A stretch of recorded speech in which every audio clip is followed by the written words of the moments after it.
Olá, você que está conosco, Biologia, Professor Cornélio, Preparatório Enem 2016. É um prazer imenso tê-lo conosco e vamos juntos com 40 encontros estarmos discutindo alguns aspectos relevantes da Biologia 1. Vamos estar revisando alguns pontos significativos que poderão estar aparecendo agregados de uma forma direta ou indireta às habilidades e às competências que a prova de Ciência da Natureza reserva para você em 2016. A prova do Enem é elaborada pelo INEP. Ela vai contemplar algumas áreas e dentro dessas áreas nós temos a ciência da natureza. Ciência da natureza composta por biologia, química e física. Nós não vamos encontrar, às vezes, questões que nós conseguimos identificar diretamente as disciplinas. Por quê? Porque a proposta do INEP é uma proposta contextual e interdisciplinar. Nós vamos, portanto, ter 30 habilidades e 8 competências. E claro, temos uma série de conteúdos que são muito mais amplos que habilidades e competências. Esses conteúdos estão relacionados à prova do Enem. Portanto, em alguns momentos nos nossos resumos, nas nossas revisões, nós vamos estar falando sobre alguns conteúdos que não são contemplados de uma forma tão evidente nos itens ou questões do Enem. Mas obviamente que são necessários para incorporar uma rede maior de conhecimento e facilitar a compreensão de um item ou uma questão do Enem 2016. Então, se você avaliar ao longo das nossas aulas, existem alguns aspectos um pouco mais específicos da biologia que não serão cobrados desta maneira na prova. Por quê?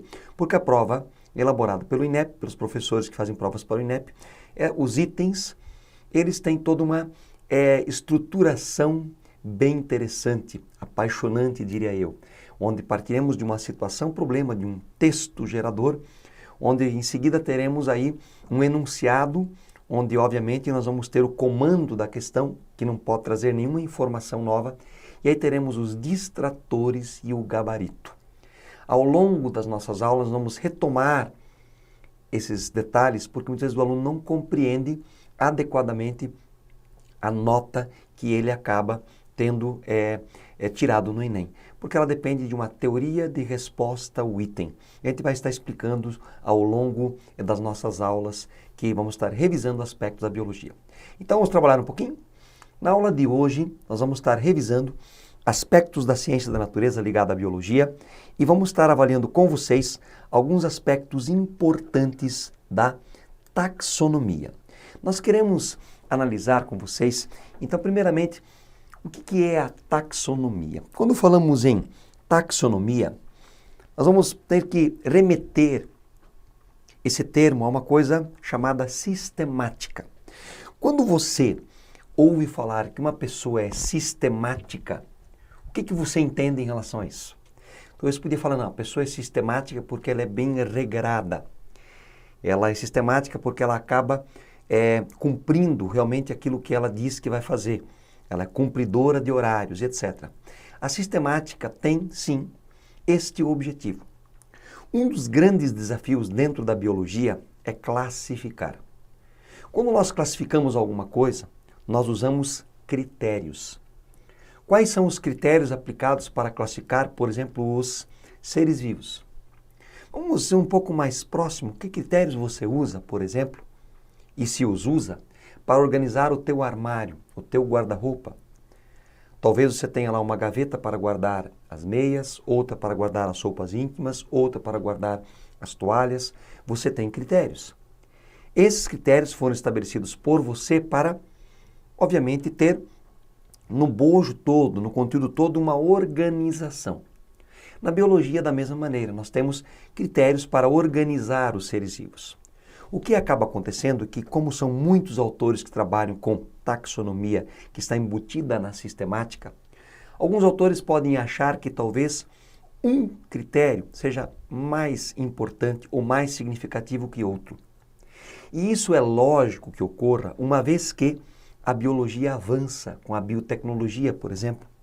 Se nós pegarmos períodos do século XVIII, XIX, onde a genética era pouco avançada, onde a biotecnologia não existia, os critérios aplicados para classificar os seres vivos, por exemplo, eram critérios morfológicos. Ou seja, você olhava o indivíduo e comparava esse indivíduo com os seus pares, achando semelhanças e diferenças. E aí você enquadrava cada indivíduo mais próximo, mais distante do indivíduo ao qual você havia comparado. Com o avanço da genética, obviamente com o avanço da bioquímica, da biologia celular, muitos critérios que no passado não eram considerados porque não se sabia que existiam, hoje são considerados. Então houve uma evolução e uma revolução no processo de classificação. E o que nós queremos avaliar com vocês exatamente é isso. Vamos falar um pouquinho de sistemática. Então a sistemática é uma ciência que tem por objetivo fazer o quê? Descrever a biodiversidade. Buscando compreender, e aqui eu gostaria de destacar, as relações filogenéticas, voltando só um pouquinho aqui, as relações filogenéticas entre os diferentes seres vivos. O que seria essa relação filogenética? Os graus de parentescos. Então, a relação de graus de parentescos, de elos de ligações entre as diferentes espécies. Ok? Continuando, nós poderíamos dividir a sistemática em taxonomia, que poderíamos chamar de uma forma mais simples de compreensão, que é a ciência da descoberta. E podíamos colocar a filogenia que estuda as relações entre os seres vivos. Então a filogenia vai procurar, por exemplo, analisar qual é a relação que nós temos, nós humanos, Homo sapiens, tem, por exemplo, com um cachorro, cães familiares. Que relação? Até que nível nós somos aparentados com esse animal? Será que cães familiares, que é o cachorro comum, ele é mais aparentado ao ser humano do que o ser humano, por exemplo, a um mosquito transmissor da dengue, o Aedes aegypti? Até que ponto existe similaridade entre os três? É isso que vai ser avaliado na filogenia. E a taxonomia vai trabalhar exatamente com a ciência da descoberta. Descobrir, investigar papéis importantes ligados à área biológica. Taxonomia, então, ela busca classificar os seres vivos em grupos de acordo com as suas semelhanças, estabelecendo, claro, critérios, olha aqui uma palavra-chave importante, levando em conta características fisiológicas, evolutivas, anatômicas, ecológicas, genéticas, bioquímicas, de biologia celular e etc. Isso é a taxonomia. E, atualmente, a classificação que nós utilizamos era baseada na classificação de Linneu, que foi lá descrita em 1735. O sistema de classificação de Linneu, no século XVIII, ele teve por base, claro, critérios morfológicos. Então ele analisava, este animal é mais parecido com esse animal, então provavelmente o grau de parentesco acaba sendo maior entre esse e esse, do que maior entre esse e aquele outro. Linneu acertou muito, sim, mas errou também. Estes critérios todos, como falei, esses critérios usados no passado, talvez hoje não seriam mais tão aplicados. Aí, novos critérios surgiram e revolucionou um pouco a forma de classificarmos, mas a base ainda é a classificação proposta por Linneu. Ok? Vamos analisar aqui. Então, outro aspecto importante quando se classifica, claro, é nomear. A nomenclatura, ela está relacionada a dar nome. E existem normas que são normas universais para facilitar o entendimento em todas as nações, todos os povos, em diferentes línguas. E por isso que se utiliza uma língua científica que é considerada uma língua morta, que é o latim. Porque não haverá mais uma alteração gramatical associada, e como o português, né, sofreu uma reformulação ortográfica, o latim não vai ter essa alteração, e ela ficou como sendo a língua, ou a linguagem, melhor falando, científica. Então o nome aqui no Brasil é o mesmo nome utilizado no Japão, científico. Então o indivíduo Trypanosoma cruzi, que é o causador da doença de Chagas, se for colocado lá na China, ele vai ter que aparecer como Trypanosoma cruzi. E o mundo acadêmico científico sabe de quem estaremos falando. Existem regras estabelecidas para isso. Regras de nomenclatura, regras para classificar. Nós temos normas, portanto, que vão facilitar o estudo das espécies. Interessante, quando nós colocamos todos os seres vivos, é importante relacionarmos o seguinte, vamos classificar os seres vivos, eu diria o seguinte, uma analogia interessante. Vamos imaginar que você quer mandar uma carta para um indivíduo que mora numa determinada cidade, num determinado bairro, numa determinada rua. Vamos imaginar que nessa carta você escreva lá, endereçada ao Zé dos Anzóis, que mora aonde? No Brasil. O carteiro vai encontrar esse indivíduo? Em mais de 200 milhões de pessoas que vivem nesse país, é muito difícil você encontrar um indivíduo com uma única dica, mora no Brasil. Claro, eu sei que ele não mora na Argentina, não mora no Paraguai, ele mora no Brasil. Então tem que dar mais dicas. Ah, ele mora no Brasil, mas ele mora no estado do Paraná. O Paraná deve ter lá seus 15 milhões de habitantes, talvez, não sei se tem tanto. Será que o indivíduo vai encontrar, dando a informação que eu quero, o Zé dos Anzóis, que mora no Brasil e no Paraná? Então ele tem que ser mais específico. Ele tem que dar mais uma informação. Eu quero que mora no Brasil, no Paraná e na cidade de Curitiba.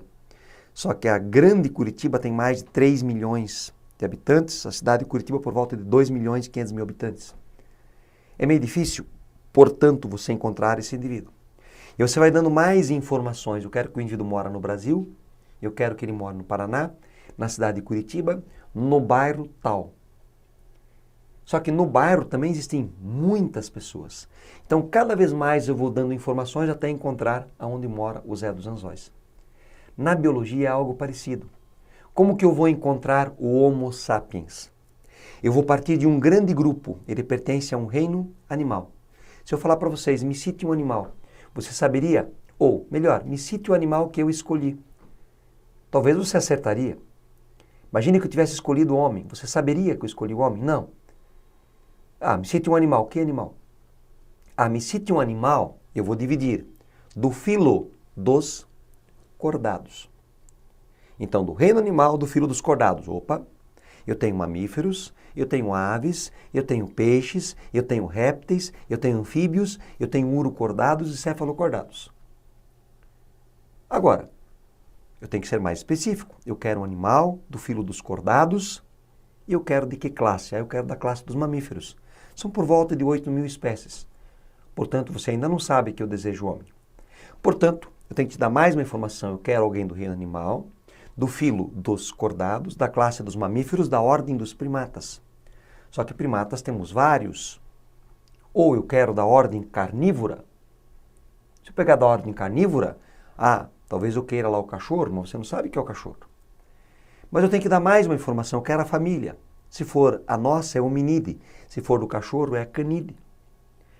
Mas aí eu posso ter, na verdade, esse gênero, ou a família canídea é grande, então eu vou dar um gênero.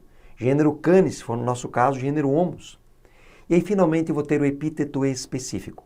O epíteto específico, ou restritivo específico, é o último dos nomes, que nós vamos estar dando. O epíteto específico de Homo sapiens é sapiens. O epíteto específico de canis familiares é familiares. Ok? Claro que tem indivíduos que têm subespécies. Por exemplo, canis familiares mais alguma coisa acrescentada. Então, nós vamos ter aí subespécie ou raça. Então, observe como é complexo o processo de classificação. Então, nós vamos partir aqui. Tem um autor chamado Wes, que foi um alemão. Isso recente, no século XX, ele cria uma classificação baseada no estudo do RNA ribossômico das células e diz que existem 3 domínios: Arqueo, o domínio Eucária e Bactéria, que estariam acima de reino. Depois teríamos os reinos, filo ou ramo, divisão ou classe, ordem, família, gênero e espécie. Tá? Então, se a gente observar aqui, isso aqui é um funil. Então, aqui eu vou ter reino, filo, classe, ordem, família, gênero e espécie. Observem só, eu vou colocar aqui ao lado para você ter uma ideia como é que funciona. Vamos imaginar que eu tenho aqui o homem, e eu tenho aqui um cachorrinho. Tá? Imaginem bem. O homem e o cachorro pertencem ao reino. Qual é o reino? Animal. O homem e o cachorro, eles pertencem ao mesmo filo, ao filo dos cordados. O homem e o cachorro pertencem à mesma classe. Qual é a classe? É a classe dos mamíferos. O homem, agora, pertence à ordem primata, enquanto o cachorro pertence à ordem dos carnívoros. O homem pertence à família Hominidae. Essa terminação ide para animais indica família, se fosse vegetais seria ace. E o cachorro pertence à família Canidae. O homem pertence ao gênero Homo, enquanto o cachorro pertence ao gênero Canis.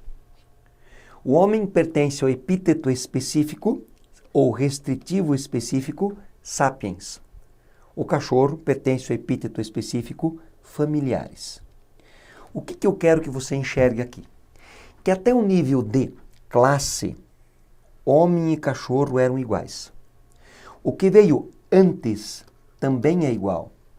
O que veio depois é diferente.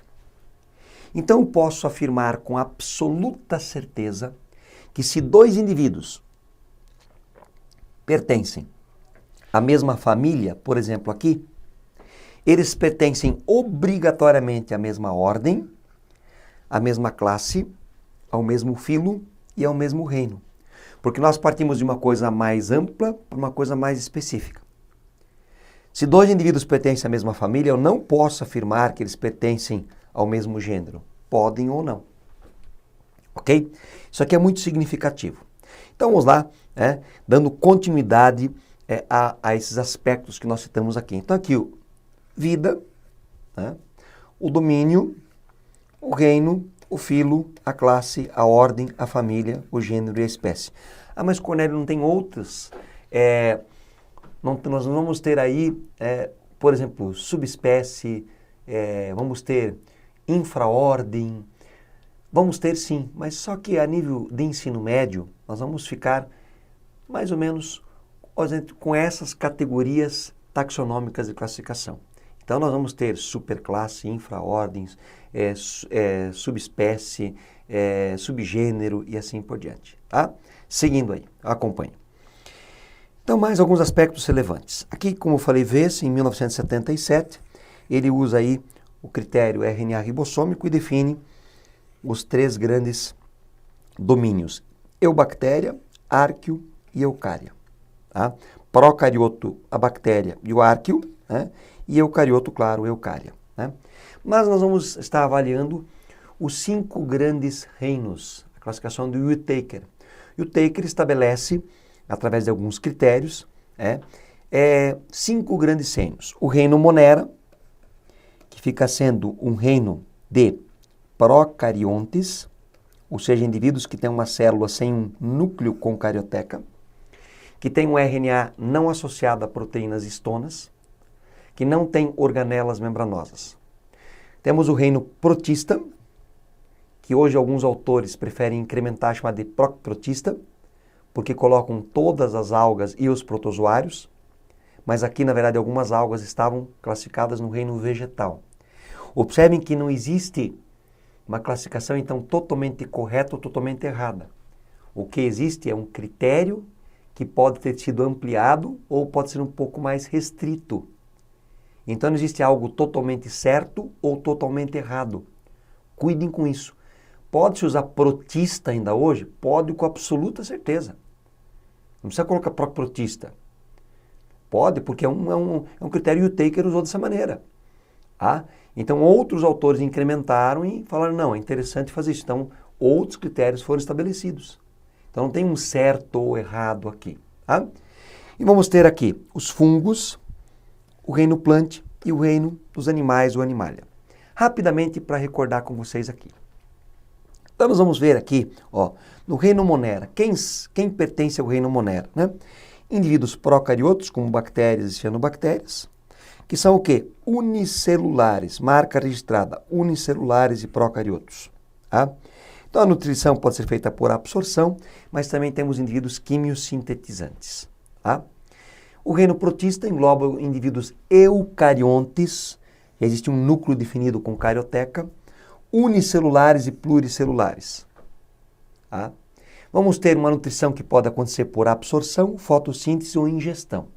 Tá? Então, protozoário e a maioria das algas. O reino fungi, que vão ser estudados separadamente cada um dos reinos, engloba indivíduos uni- ou pluricelulares, eucarióticos. E uma coisa muito importante, não tem pigmentação para fazer fotossíntese. O maior crime que você pode cometer contra um fungo é dizer que ele faz fotossíntese. Ok? A nutrição se faz tanto por saprofismo ou parasitismo, ou seja, ele come coisa podre, ele libera suas enzimas para o meio, degrada e depois absorve. Ou ele é parasita, como, por exemplo, o fungo que causa cândida. Tá? Então nós temos exemplos, os bolores, o mofo, cogumelos, leveduras, etc. O reino plant, que engloba seres pluricelulares, não tem. Então, na verdade, algas mais colocadas aqui, né, unicelulares, vamos colocar só os indivíduos pluricelulares. No passado eram jogadas nesse reino, nós vamos colocar as algas todas no protista. Tá? Indivíduos eucariotos fotossintetizantes. Tá? Então, indivíduos autótrofos. Não os vegetais, briófitas, pteridófitas, gimno e anjo, que veremos ao longo das nossas aulas. Reino animalia, não existe animal unicelular. Todos os animais são pluricelulares. Portanto, não fazem fotossíntese, são eucariontes heterótrofos, ou seja, não produzem o próprio alimento. Ok? Aqui um exercício para nós complementarmos a aula de hoje. O primeiro exercício diz assim: considerando-se que as classificações atuais dos seres vivos procuram refletir seu relacionamento evolutivo, ou seja, o parentesco, e considerando-se que nem toda semelhança se deve à herança por meio de um ancestral comum, olha que interessante, e considerando-se que nem toda semelhança se deve à herança por meio de um ancestral comum, as semelhanças devido às pressões ambientais e adaptações a ambientes similares. Um exemplo que eu queria dar para vocês é o seguinte, cobra cega. Embora ela pareça uma cobra, não tem patas, é um anfíbio. Não é uma cobra, portanto não é um réptil. Ela é semelhante a uma cobra, mas é de outra classe, é um anfíbio. Então a cobra cega está mais próxima do sapo do que está próxima de uma serpente. Ok? Então ele diz assim, organismos pertencentes à mesma classe, como o urso polar e o golfinho, qual é essa classe? Mamália. São mais próximos evolutivamente do que organismos de diferentes classes do mesmo filo. Por exemplo, diferentes classes, mas do mesmo filo. Um peixe, que é Piscis, com o homem, que é mamífero. Na verdade, ele é uma classe distinta da classe dos peixes. Mesmo que estes sejam superficialmente mais semelhantes. Este é o caso do tubarão, condricte, peixe cartilaginoso, que tem um formato hidrodinâmico semelhante ao golfinho, mas o golfinho é o quê? O golfinho é um mamífero, porém apresenta parentesco mais distante. Claro! Então eles estão dentro de um mesmo reino, dentro de um mesmo filo, mas de classes distintas. Ok? Muito boa essa alternativa. Organismos pertencentes à mesma família, tais como o lobo-guará e o cão, que são canídee, olha a terminação de família aqui, são menos aparentados entre si. Então vamos lá, reino, filo, classe, ordem, família, gênero e espécie. Então indivíduos que pertencem à mesma família, tais como o lobo-guará e o cão, são canídees, são menos aparentados entre si do que organismos pertencentes a famílias diferentes.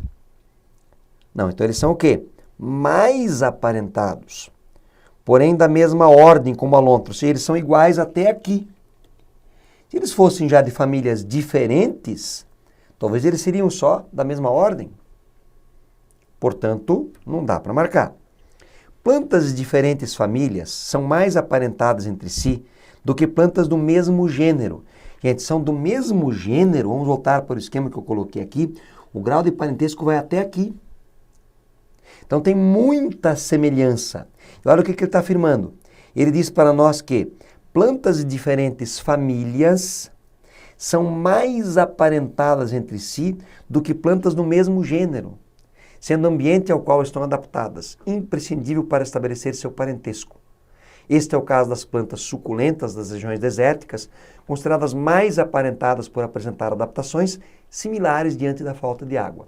Então, a única alternativa correta, como nós comentamos, é a letra A. Questão de nível difícil, não é uma questão fácil. Próxima questão. Considere as seguintes afirmações em relação à classificação dos seres vivos. Semelhanças morfológicas, ou seja, de forma, entre diferentes grupos de seres vivos, implicam uma mesma origem evolutiva. Quer dizer que é parecido, tem a mesma origem evolutiva? Acabei de citar um exemplo. 2, na verdade. Tubarão e golfinho são parecidos, mas tubarão é peixe, golfinho é mamífero. Cobra cega, cobra de 2 cabeças, cobra de vidro, a cobra de 2 cabeças e cobra de vidro são lagartos sem patas. Cobra cega é anfíbio, ou seja, tem um anfíbio e tem réptil. São parecidos, mas são de classes distintas. Portanto, nós não podemos estar marcando esta alternativa. A família, hierarquicamente, é uma categoria taxonômica que engloba uma ou mais classes. Gente, ó, reino, filo, aí vamos ter o quê? Classes, ordem, família, gênero e espécie. Então, a família está aqui. Ela engloba vários gêneros, tá? E não várias classes. Classe está acima. Então, falso. A nomenclatura binária utilizada para designar os seres vivos indica seu gênero e sua espécie. Na verdade, a nomenclatura binária. Então, por exemplo, vamos pegar um exemplo mais simples aqui. Zé mais. Zé mais é o milho. Tá? Então, nós vamos ter aqui ó, o gênero, iniciando em maiúsculo, seguido do epíteto específico. Esse epíteto específico, a mais, junto com o gênero, dá o nome da espécie. Se alguém perguntar qual é o nome da espécie do milho, Zé a mais. Qual é o nome específico do milho? Só mais. Qual é o restritivo específico? Mais. Então, a nomenclatura binária, utilizada para designar os seres vivos, indica seu gênero, aqui, e sua espécie. Na verdade, o ideal era colocar aqui e seu epíteto específico, ou seu nome específico, isso seria o ideal, ok? Mas nós ainda poderíamos, né, para deixar com mais preciosismo correto, mas daria para marcar somente esta alternativa 3. Então ficaríamos aí, né, com a alternativa, ele quer saber quais são as corretas, né? Na verdade aqui somente esta alternativa 3, então aqui vamos estar, aqui a letra B, que é a correta e não a letra C, tá? Próxima questão, essa é uma questão do Enem, das pessoas privadas de liberdade, de 2013, diz assim. Em 1861 foi anunciada a existência de um fóssil denominado Archaeopteryx, que revolucionou o debate acerca da evolução dos animais. Tratava-se de um dinossauro que possuía penas em seu corpo. A partir dessa descoberta, a árvore filogenética dos animais acabou sofrendo transformações quanto ao ancestral direto das aves. Nesta árvore filogenética, de qual grupo as aves se originaram?